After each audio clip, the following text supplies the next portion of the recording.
Hi, this is Professor Troy, and I'd like to make a little bit of an introduction to psychological disorders. So far throughout the course and throughout the beginning week, we introduced you to diagnostic criteria for trying to figure out what is a mental illness and what is not. And at this point, you probably realize that it's still difficult to decide what a mental illness actually is.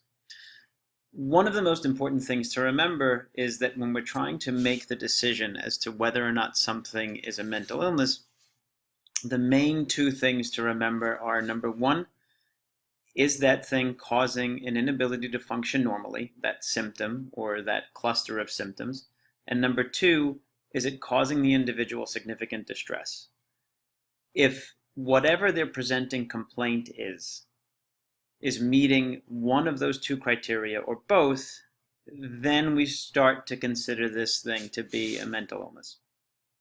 So everybody has anxiety, and I'm going to go through a couple of concepts in anxiety. I'm not going to go through all of the slides because most of them is self-explanatory, but I just wanted to clear up a couple of different things. I'm going to go through a couple of concepts when it comes to anxiety and anxiety disorders that might make the topic a little bit more clear.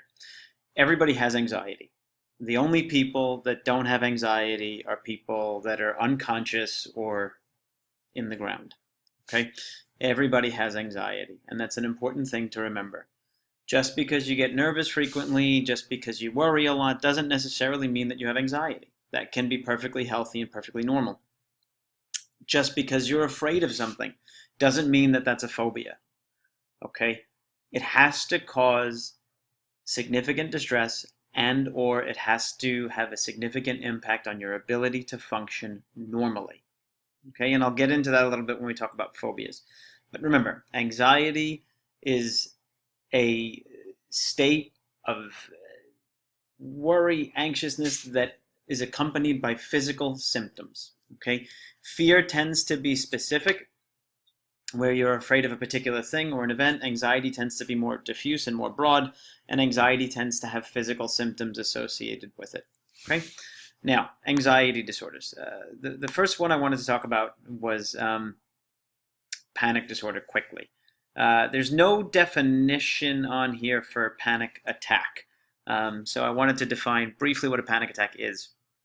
A panic attack is a brief episode of severe or acute anxiety in which the person that's experiencing it goes through a number of different physiological changes, and those physiological changes or responses are accompanied by two different thoughts, or one of two different thoughts.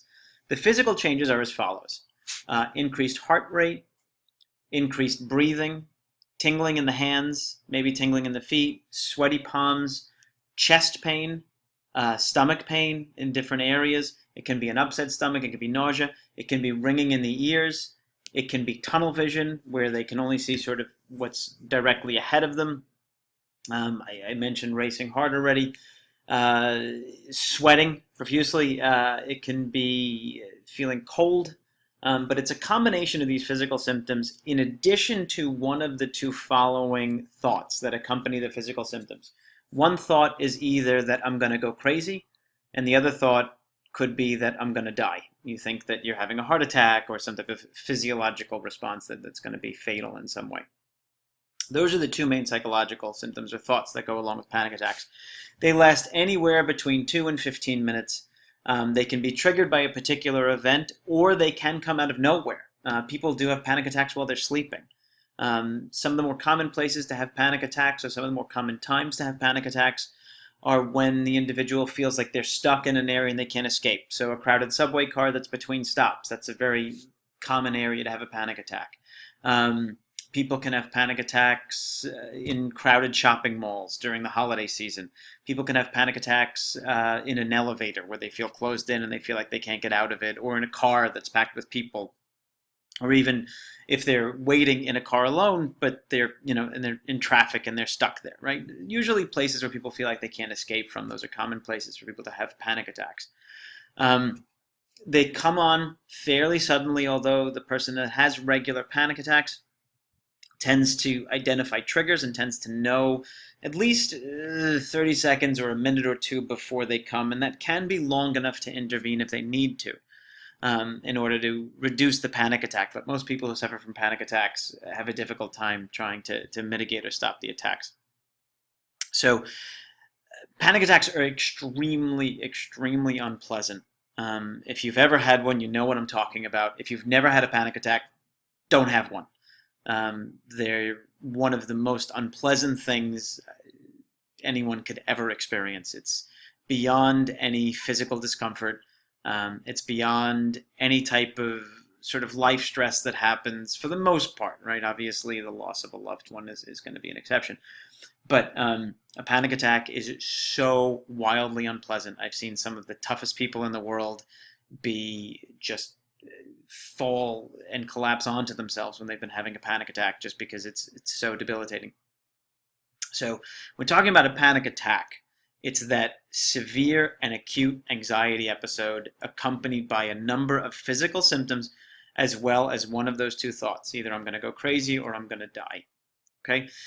About up to 5% of women report suffering from a panic disorder, and 2% of men report suffering from a panic disorder. As you go throughout the course, you're going to see percentages, 5% here, 2% here. As you see the percentages, it's about how many people report having the disorder.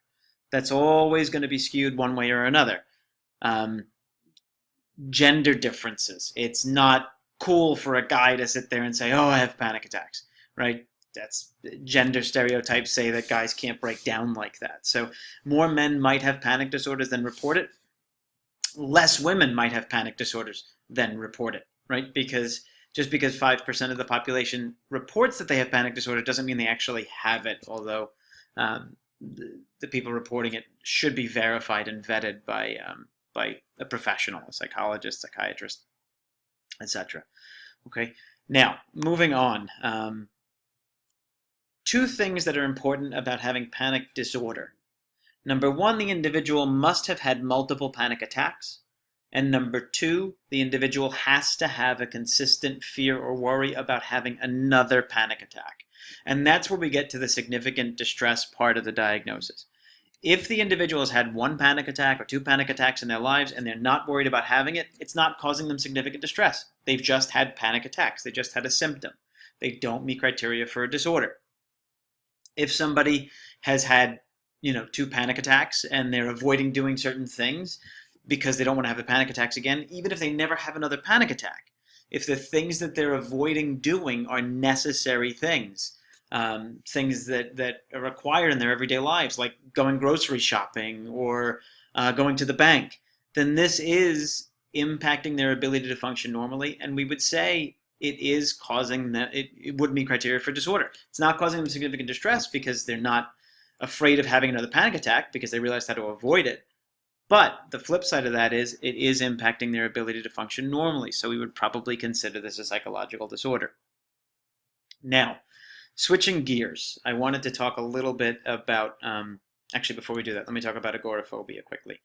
Agoraphobia is a phobia, which we'll get into next, the idea of phobias in general. However, agoraphobia and panic attacks tend to go hand in hand.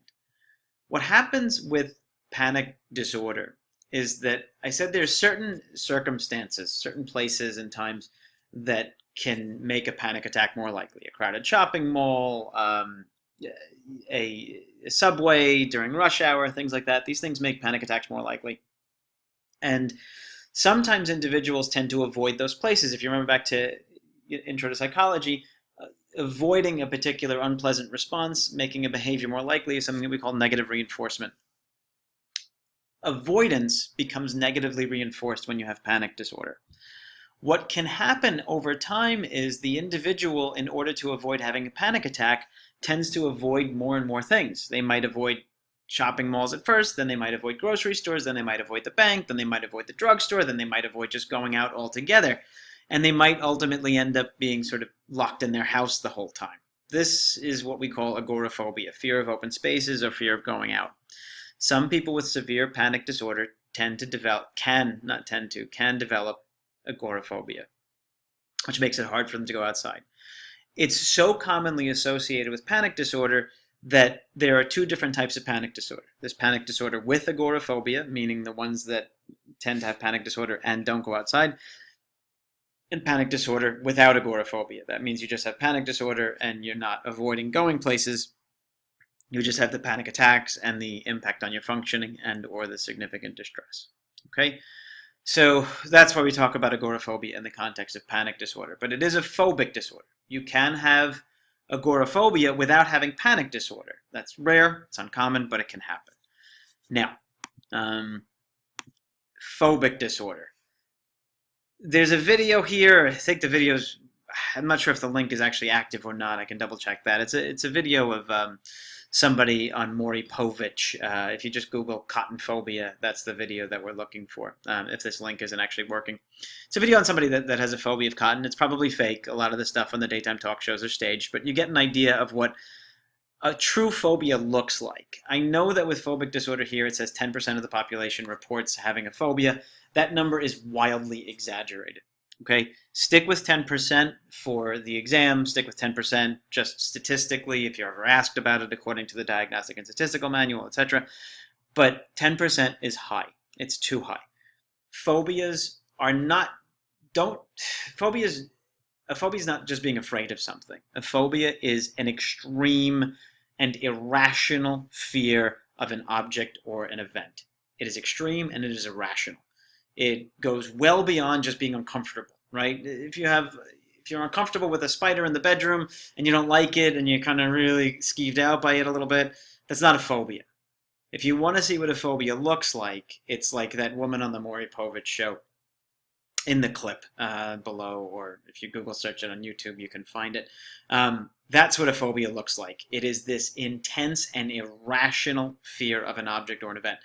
And it's a real sort of misapprehension, a misunderstanding to think that phobias come from somewhere. Sometimes they do. Sometimes people had a bad experience with something and now they've developed a phobia for this thing. Sometimes people just have this phobia, they don't know where it came from and they don't know how to deal with it.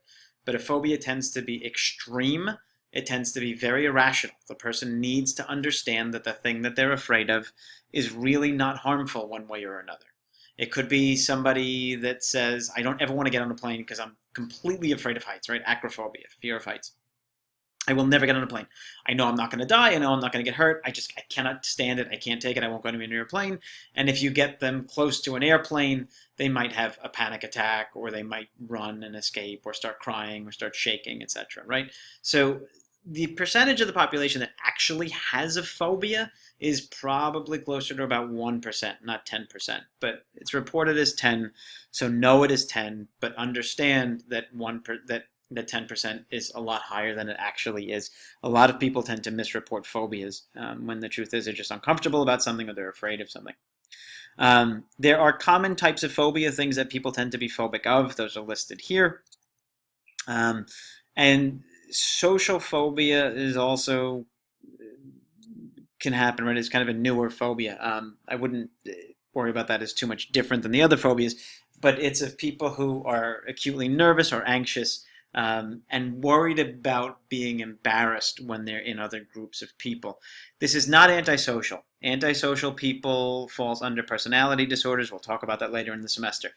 People with a social phobia want to be social. They want to have friends, they want to interact, they want to have a social life, but they're constantly judging themselves and constantly evaluating themselves. And what ends up happening is that they're too afraid to engage in social activities, so either they avoid them or they go to social activities and they really don't participate at all because they're just anxious all the time that they're going to say something silly or say something embarrassing or people will look at them strangely. So they end up talking themselves out of saying something or participating in some way. Okay, now let me just go quickly through the other slides to see if there's anything else I want to mention. OCD, one other quick thing about OCD that I want to talk about, and then we'll wrap up here in another 30 seconds or so. Obsessive compulsive disorder. Obsessive compulsive disorder is real and it is a progressive disorder. Just because you think about something a lot doesn't mean that you have obsessive compulsive disorder. Just because you're neat and clean doesn't mean that you have obsessive compulsive disorder. I believe there's a video link up there. If you're curious, I can post other video links. But people with obsessive compulsive disorder tend to engage in repeated behaviors again and again and again and again. And that's the compulsive part, right? The behaviors. The obsessive part are the thoughts that repeat again and again and again. And the person can't stop thinking about it, and the disease typically gets worse and worse. Okay, we'll cut there. And if you have questions, please email me.